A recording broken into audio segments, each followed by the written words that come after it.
Hey, what's up, guys? This is Aaron. Today I'm gonna, well, first I want to apologize for the gigantic watermark. I didn't want to download the full version of I Show You, so I just downloaded the demo version, which is for free. So, sorry about that. But today I'm going to show you how to load your tracks into Ableton and launch them with one push of a button. So, it's a very easy process.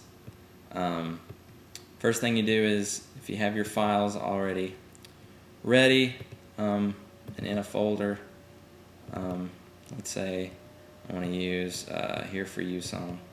I take my, let's say, here's my track file. All you do is just drag it into your first audio channel. There it is. Double click it and you can pull up the edit tool. First thing you want to do is unwarp it.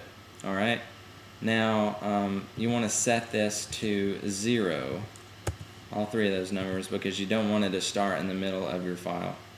But the only reason you would want it to have warped is, let's say you have your track is set to 81 beats per minute and your click is set to 83 beats per minute, and you want them to play simultaneously at the correct tempo.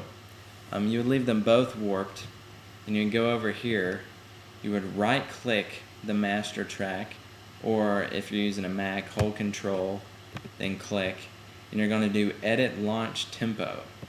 Then you'll type in, let's say you want it at 81, enter, and now when you launch your track, it's going to launch at 81 beats per minute. So that would be the only reason you would want it warped. But when I make my tracks in Reason or GarageBand or whatever, Logic, Pro Tools, I automatically do it in the same tempo, so I don't have to worry about that. Alright, so I just loaded my track. There's my track and guitars. Here's my click. Here's my cues. And you want to line them up from left to right, because you all want it in that first channel. If you do them from top to bottom, they're going to be total separate scenes or songs. So if you want them to all simultaneously play at the same time, you want them from side to side. Alright, so I'm going to unwarp all of these files. Set them to 0. Go.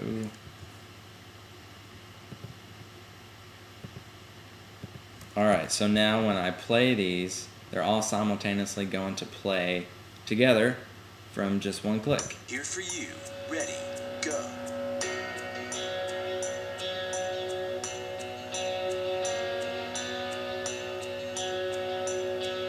So there you go, that was pretty easy.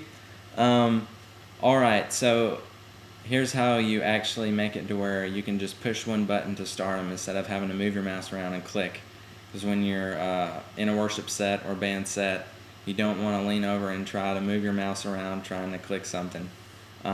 This is how you do it. If you're going to use just a key on your keyboard of your computer, you click the key map button, you click your master channel to where it lights up yellow.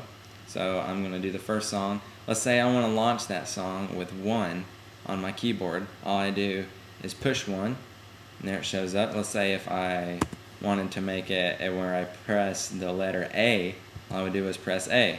So I'm going to set it to 1 because that's easier than pushing a letter, so it's easier to remember. Okay, if I was going to do the second song, I'd just highlight 2 and then click 2. I only have one song, so I'm going to take that away. Alright, whenever you're done, just click key map again. Now, when I want to launch my first song, all I do is press 1 on the keyboard. Here For You, ready, go. And then the spacebar automatically stops. So yeah, that easy. If you have a MIDI device, you just click MIDI, choose your channel again, and then you would actually push the trigger or the key, whatever you want, on your MIDI device, and it'll actually show up here and line it up on the MIDI-map control over there. So when you actually push that button or trigger, it'll launch just like if you were pushing the number 1 on your keyboard. So that easy. Alright, let's talk about how to separate your tracks to where you don't have any bleed over. Okay, if you're just using your phone jack or your 1/8 inch output on your computer, this is how you do it. You go to Audio 2. Instead of panning it left to right to the master, it's easier to do this. Click master, you do external out, and I don't want it stereo. I'm going to put it to 1. So everything I want in the house, I'm going to set to 1. So that was my track. This is my track to guitars. So I do want that in the house. So I'm going to put it in 1. Alright, this is my click and my cues. I do not want those in the house, so I'm going to put those to 2. It's just going to be in my monitor. Alright, so now when I play my track, everything that's in 1 is going to be separated to the left side, which if you're using an RCA, that'll be the white. If I have everything set to the 2, that'll be to the right side, so that'll be the red for using the RCA. So that's pretty much the way to do it or that's the easiest way to do it for that kind of setup. When I launch my loops, I use a M-Audio Profire 610, so I can actually have 10 individual outputs that are 1/4 inch ran into the soundboard. So like this mix, your track and your guitar are in one channel, and your click and your cues are in one channel. So you couldn't bring up the cues, just the cues, without bringing up the click in your in-ears. Same with the track and the guitars. It'd be one channel. That's your disadvantage of running it that way. But if you have some better gear, this is how you would do it if you had an interface or something like that. You click this, configure. You're going to choose your audio output device. Right now I don't have my Profire plugged in, so it's not there to show you. But you would click your output device, and then when you would click this to show which channel, you would have more channels to choose from depending on your audio device. With my 610, I'd actually have 10 channels to choose from. So then I normally set my track to 1 and 2 to make it stereo. Same with my guitar, 3 and 4. Click and cues can be mono, so I would just set those to a single channel instead of a stereo channel. So yeah, it's that easy. If you have any other questions, just email me, comment me, something like that.